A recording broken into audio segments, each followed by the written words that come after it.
Hi, in this video, I would like to present to you the phrase the chosen people because it has been used to justify anti-Semitism too many times, for too long, in too many religious settings. In the book of Deuteronomy, in the Hebrew Bible, it says that God chose the ancient Jews, known as Israelites, to be his people.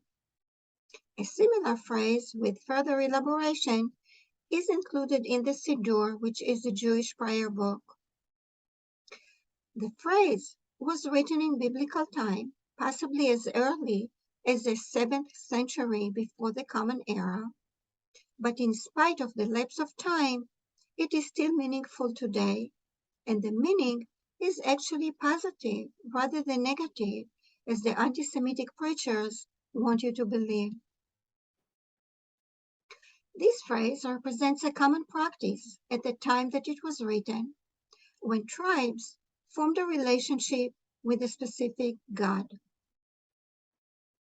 10 centuries later, with the establishment of Christianity, the phrase was considered to be offensive because it says that God chose the people rather than the people chose God. At face value, that makes the people special instead of God.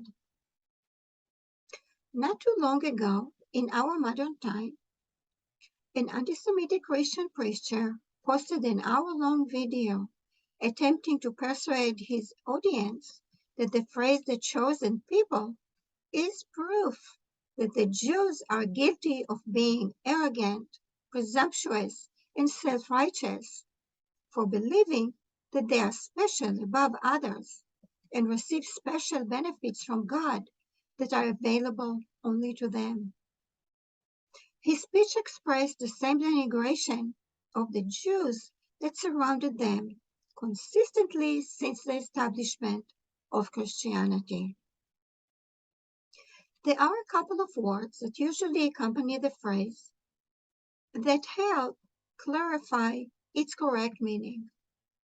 They are the Hebrew words avodah, meaning work, and sharet or shirut, meaning service. The reason they are important is because they change the interpretation from negative to positive.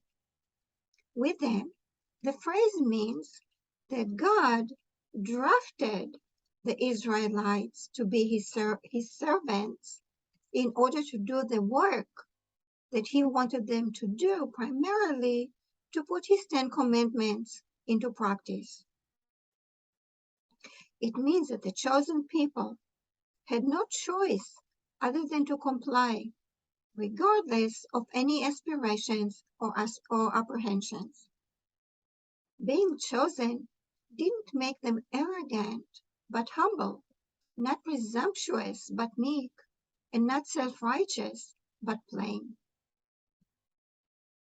The phrase, the chosen people, never intended to mean that the Jews are God's favorite people and that God looks the other way when they are naughty, but that they are required to carry the burden of doing the right thing all the time, with not a moment to rest and without exceptions, from the moment they turn adults to the moment they die.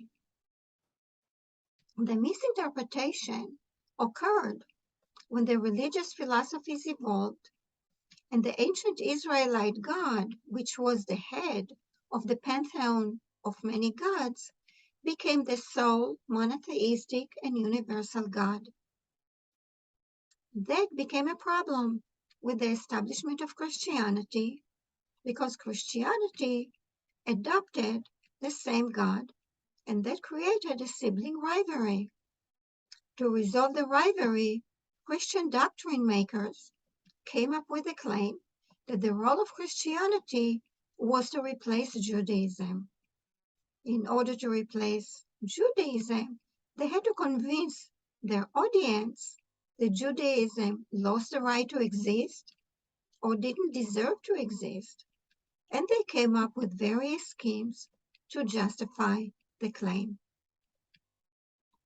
In spite of relentless attempts, Christian doctrine makers failed to eliminate Judaism, but were successful in creating a religion in its own merit that didn't resemble Judaism. The mold of the new religion was the concept of salvation in the afterlife, and the way to achieve it was by accepting the Son of God as a personal savior. From a Christian perspective, this mold was a universal concept that should apply to all individuals, wherever and whoever they might be.